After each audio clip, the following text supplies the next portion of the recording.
حسن توب walaalkii صح af Soomaali u bartay af Soomaali u bartay ay Soomaali u baday Soomaali u baxay laakiin Soomaali ma aha laakiin Soomaali ma aha okay maanta waxaan idin haynaa Xasan Toob walaalkiis maanta noo imaaday wuxuu dhahay Xasan Toob aniga ila dhashay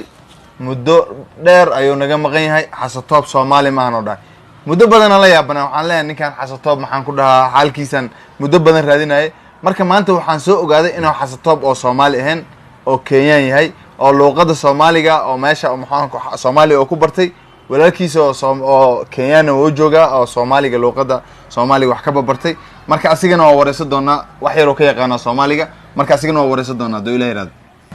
okay Xasan Toob walaalkii صح